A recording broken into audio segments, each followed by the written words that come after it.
melted, if it were subjected to those temperatures, my impression is it would separate. It would and separate. Yeah, and this would be molten iron as an Oh, element it would that separate. that you would find there.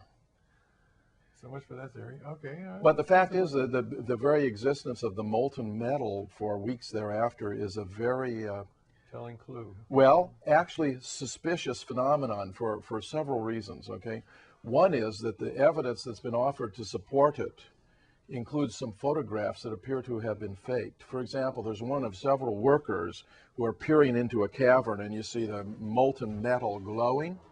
But now consider this parallel, Joe. If you just had a tea kettle start to percolate, would you open the spout and put your face over it? Of course you wouldn't. It would be scalded, and yet the temperature there is only above 212 degrees Fahrenheit. Molten metal is around 3,000 degrees. If they were peering into a cavern, the heat from the molten metal would melt the flesh off their faces. That photograph can't possibly be authentic. And when I pointed that out in Chandler, the next thing I discovered was that StevenJones had removed it from his study, posted on the web. Another problem is that there's a backhoe holding what appears to be a glowing piece of hot metal.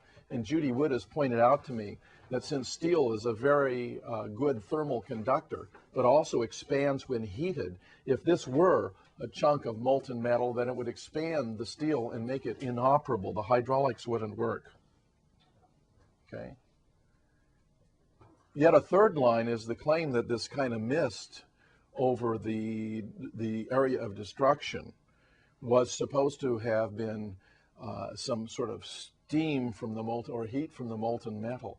But there are several problems with that. One is Judy has a photograph on her website at drjudywood.com where you can see cleanup workers going down into the sub-basement of Building 2, the South Tower, okay?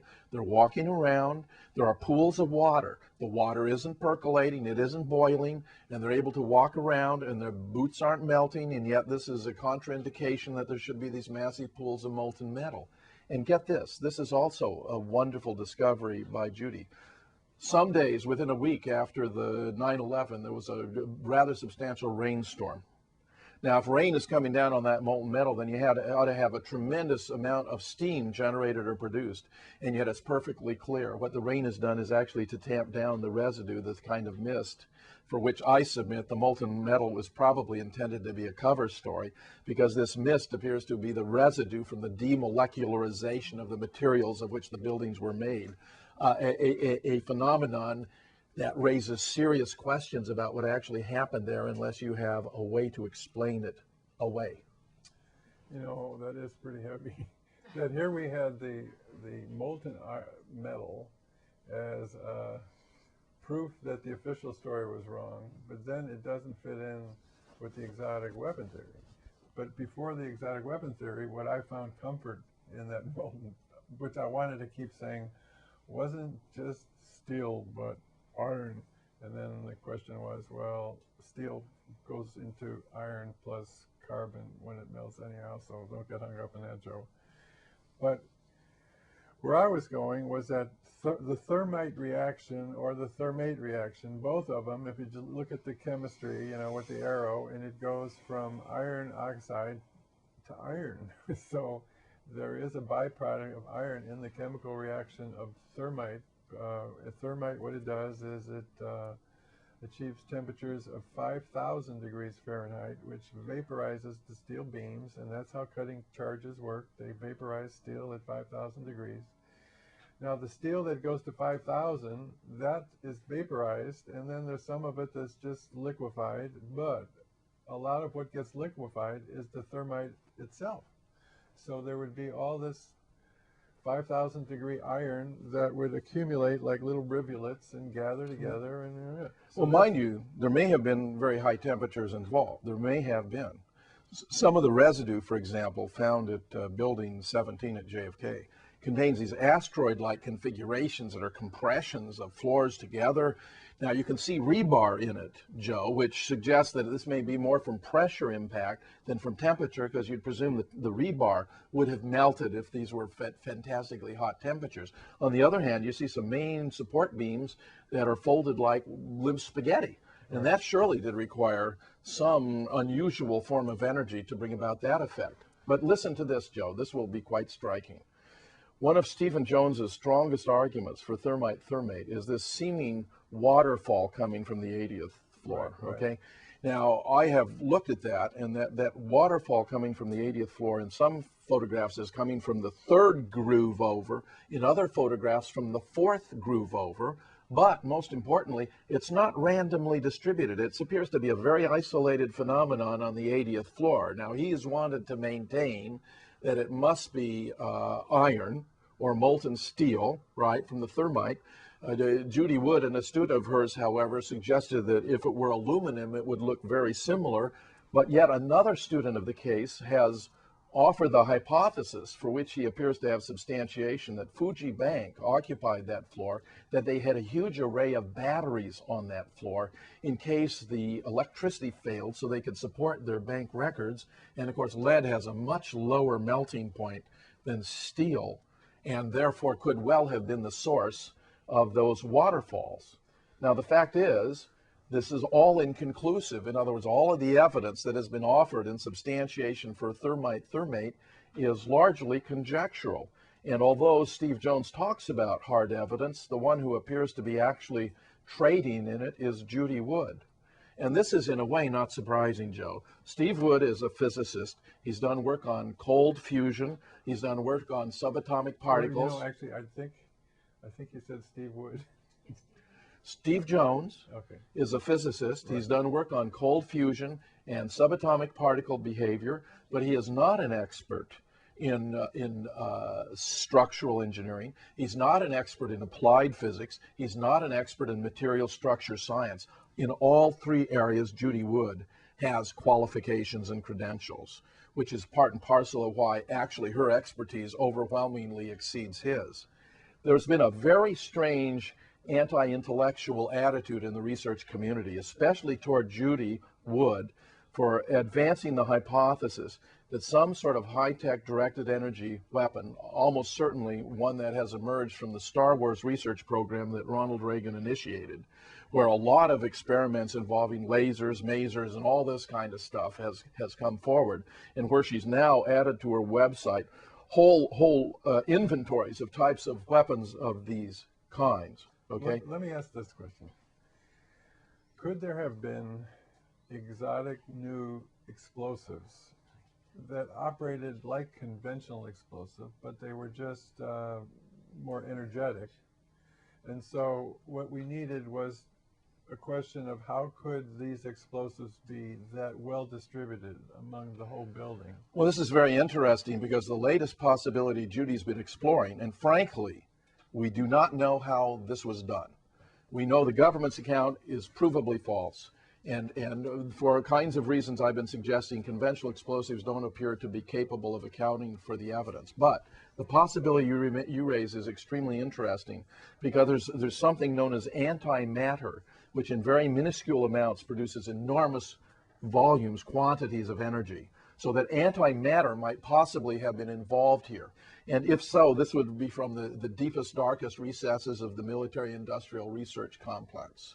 So now what, for example, let's assume that Cheney and Rumsfeld said, you know, wouldn't it be nice if we could just pulverize everything? We wouldn't have to truck so much away, destroy a lot of the evidence. Okay, we're going to powderize the joint. What do we got to do that with? And I want to report by tomorrow. And then the guy says, okay, here's how we can use directed energy. We got a couple of nice things that this guy's working with over there. But we also have these magic golf balls, you know, that you just put one here and one there. I mean, what shape would it take the antimatter? It's like you can't, is the container real tricky, like it eats through the container? I mean, what are we dealing with? You want to hear something fascinating? There was an interview with Donald Rumsfeld and General Richard Myers. Yeah. Talking about exotic weapons and whether they were using exotic weapons in Iraq, because there are reports of, for example, cars wilting like a wet cloth and bodies having strange things done to them, and yet they heard no sound of an explosion, no bullets, some kinds of weapons. These are reports coming from Iraqis and from reliable sources of actual effects. Where the vehicle wasn't hurt, but the person was. But very weird stuff, Joe. Now, Rumsfeld handled it by responding this way. He said, well, he says, sometimes you might reach back into your research arsenal and use a weapon that really, although you hadn't completed research on it, you might decide was appropriate and you want to plug in here. And it was a kind of an interesting tension where Myers was, as it were, seemingly wanting to induce Rumsfeld not to keep talking about this subject because it was revealing too much. Something fascinating and very peculiar about the criticism of Judy Wood for going in this direction, and I personally am convinced, is if you want to explain what happened to the World Trade Center on 9/11, you have to go in this direction. Let me ask is the following, a very simple point, okay? Judy is not the first one to raise the possibility that directed energy weapons or some kind of lasers or some other high-tech weapon might have been involved. In Webster Tarpley's book, Synthetic Terror, Webster discusses, in relation to the destruction of the World Trade Center, the possibility that directed energy weapons may have been involved here, and mentions the work of Jim Hoffman. And later, in relation to the plane that, as it were, disappeared in Pennsylvania, he suggests the possibility that some kind of chemical laser may have been involved in taking that plane out. So I want to say, here's Webster Tarpley is not being accused of being a kook for offering these ideas, and yet he was doing this years before Judy Wood started offering her hypothesis. So I want to suggest to you there's something peculiar going on here. Webster Tarpley is an expert in the history of false flag operations and covert affairs for the United States. He is not a physicist. He doesn't have degrees in materials engineering science or structural engineering or applied physics. Judy Wood does. So it seems to me striking that her more authoritative pronouncements in suggesting that we have to move in this direction should carry far more weight than Webster Tarpley's, and yet Webster Tarpley has not been attacked for advancing that hypothesis, and Judy Wood has, which suggests to me that there's more than a whiff of sexism at work here, Joe, in a research field where women very seldom assume a prominent role. There aren't that many women engineers. There aren't that many women engineers, and a woman who has this degree of qualifications is truly exceptional. Here's something else. Steve Jones is touted for his eminence as a scientist. Steve Jones has 40 papers in his professional career, which included being a full professor. Judy Wood, who was passed over for promotion to associate professor, already has 60 papers as an assistant professor alone, Joe. But she didn't lose her job. She just got passed over. Well, she's no longer teaching, and she's convinced it was because, and this is something I would like for you to explore with her if you have the opportunity to talk with her, because she's an invaluable resource.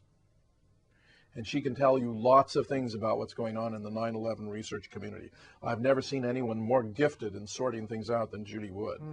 So she's not only, in my opinion, a genius in relation to these technical scientific fields, but she also has an astute sense of the politics of the 9/11 research movement, something you definitely want to explore with her. Now, what opportunities have you had to talk with her?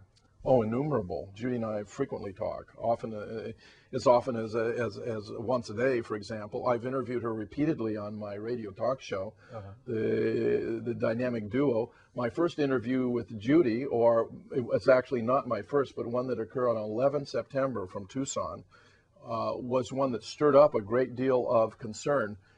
It may have been 11 November, the 11th of one of those months. 11 November. 01? No, 05.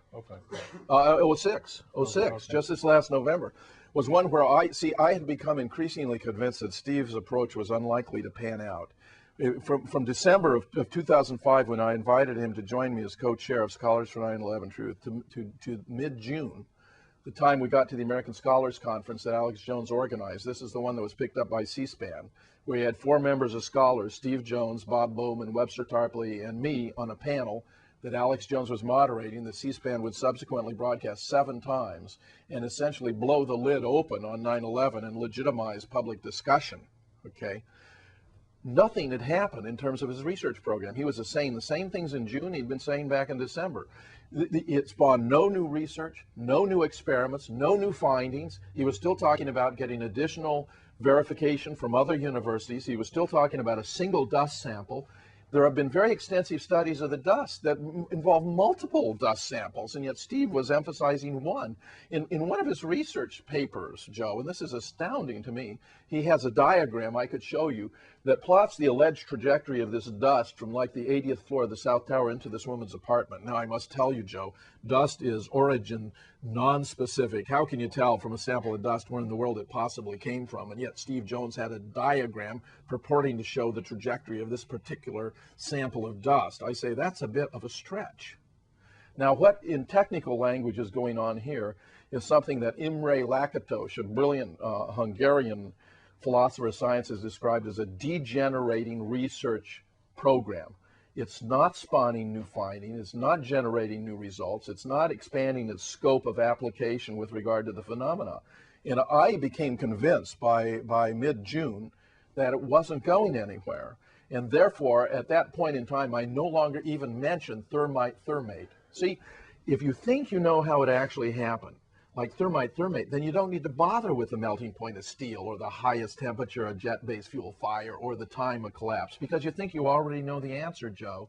And I'm afraid that StevenJones has here function analogous to the role of a Pied Piper of offering an overly simplistic account that many people find psychologically irresistible because it simplifies their understanding of 9/11. StevenJones showed it was thermite. We don't have to go anywhere. We don't have to sort these things out. We don't have to reason it through. We don't have to learn even elementary physics. You with me?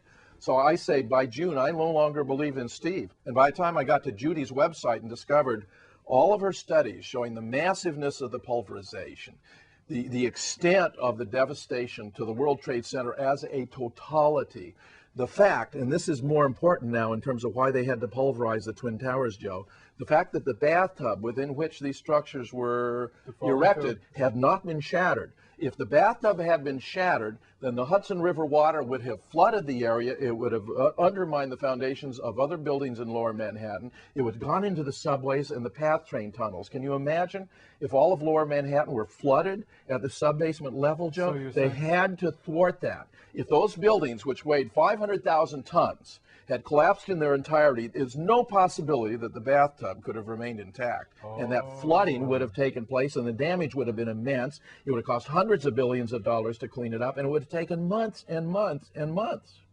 Joe, can you explain what he said? Yeah, I got it. What he's saying is that in the planning for the towers to come down, they wanted them to come down like they did, so that America would make this shock and awe gasp of, oh dear, we are so vulnerable. They want them to come down literally like a house of cards. And it was a peculiarity of these buildings' construction that they were built over basically hollow, watery nothingness. So they had to sink down huge metal footings and build a... well, it was largely a concrete bathtub, a structure that was a reinforcement against the infusion of Hudson River water. So this was an imposition on the Hudson River environment in which they built basically a dike. Yeah. Basically a dike.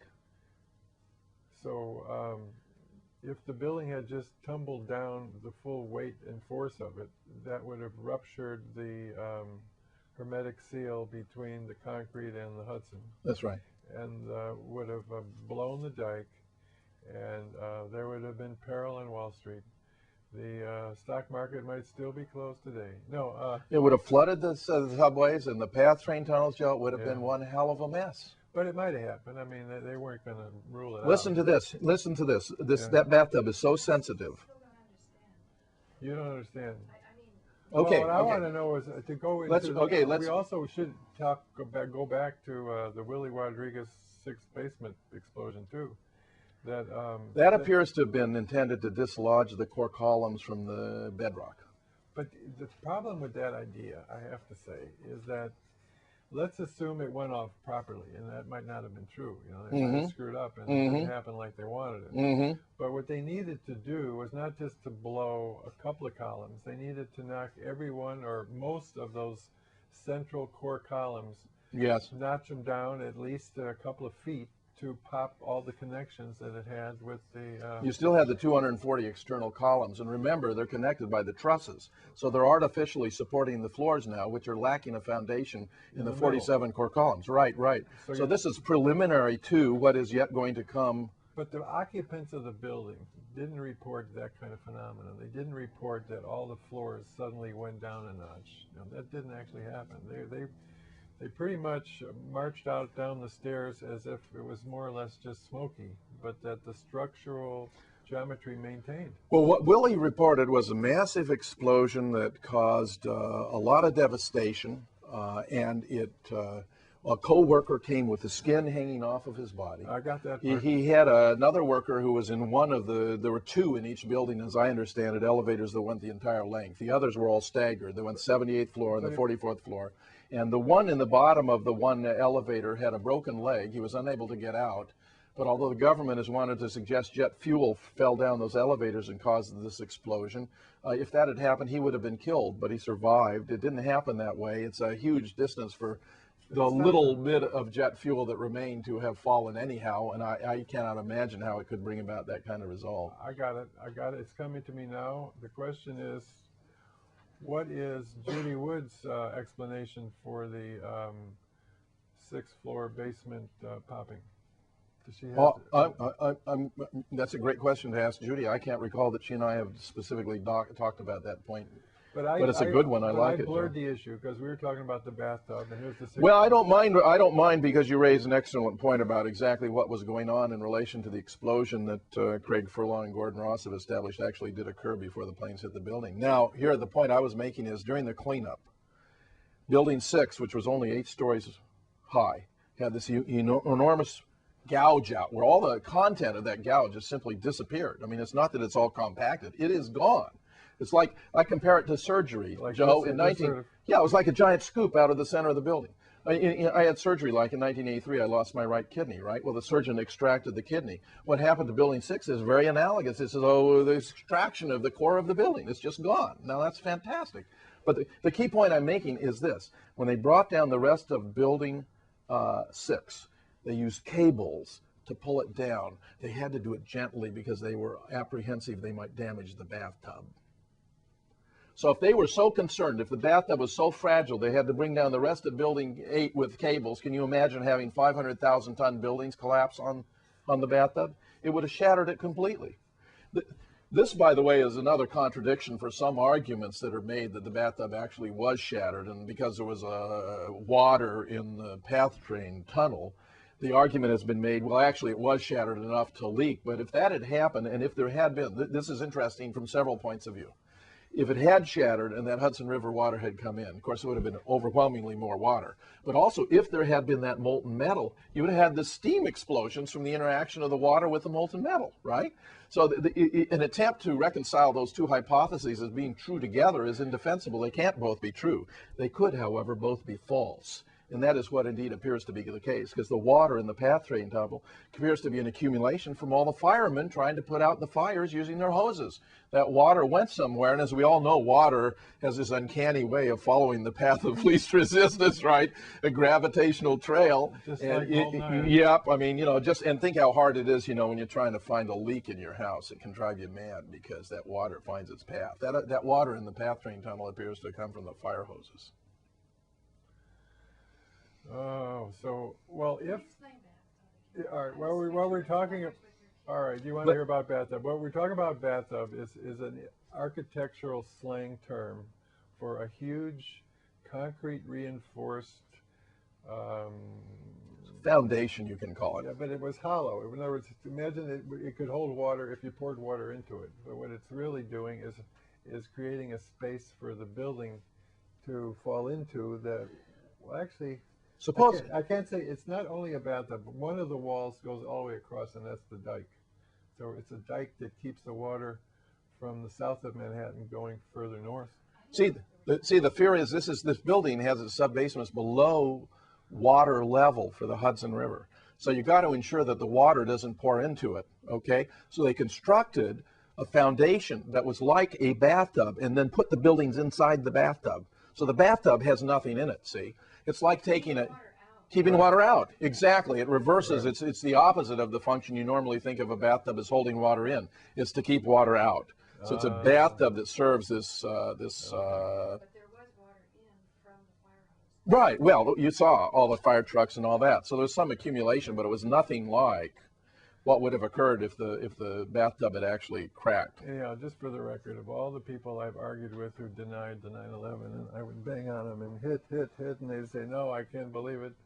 I'm having a little trouble saying goodbye to the molten metal. It's a very interesting phenomenon, Joe, and I'll tell you, I mean, Steve, that's where Steve begins. And his paper starts with the molten metal. Well, and the problem I have with that is that the evidence he gives is suspect. You were there in Chandler when I was going through some of these photographs and saying, I'd like Steve to reconsider some of his evidence because it appears to me some of it may not be authentic. Now, I was putting my case as gently as I possibly could, Right. as objectively as was possible, and yet his response was to take out the one photograph from his paper, the photograph of the men peering into the chasm, which I think is such a stunning indication of fakery. I mean, you know, physically the flesh would be melting off their faces. Well, I think there was plenty of controlled demolition that caused plenty of molten metal, and the issue then is how come it didn't make more steam? But I do believe there was molten metal there. Well, there may have been for at least for a while, but you know, I think it's been greatly exaggerated. Even the NIST has denied there was these pools of molten metal, and in my opinion, this is one point. Yeah, in my opinion, this is one point on which NIST might actually be right. And does Kevin Ryan have a position one way or the other? We don't know. I don't know. It's an interesting question. Yeah, I presume since he is very close with Steve, he and Steve may share a common view here. But I wanted to keep it some more from the Olympian view, getting even beyond the disputes between you and Steve. Sure. But the general drift of 9/11 as a phenomenon,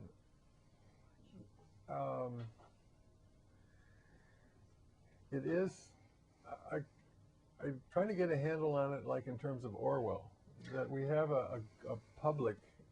In fact, let me go even beyond Orwell. Let's go into like anthropology, that you study cultures and you see how some medicine man has seduced the intellect of the whole community, and they're doing some kind of card tricks, and they have the public completely in awe, and you think, boy, we're smart. We're not like those savages. We're not victims of a con game like that. And here, as a people, we have been fooled. We have been conned into the official story for the most part.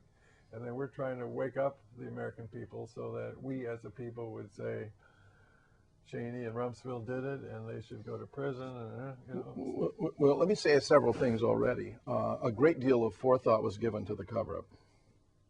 For example, you had this young man in Manhattan when most experts are starting to scratch their heads about these buildings and how it could be possible that for the first time in the history of structural engineering, two redundant steel structure high-rises should collapse purely due to fire and this impact damage, which has never happened before or since. And a young man rushes up to a reporter and says, oh, you know, the jet fuel from the planes created such temperatures that it overwhelmed the steel and it couldn't support the carrying capacity and the buildings came down. He was there. Yes. And this idea, which would become the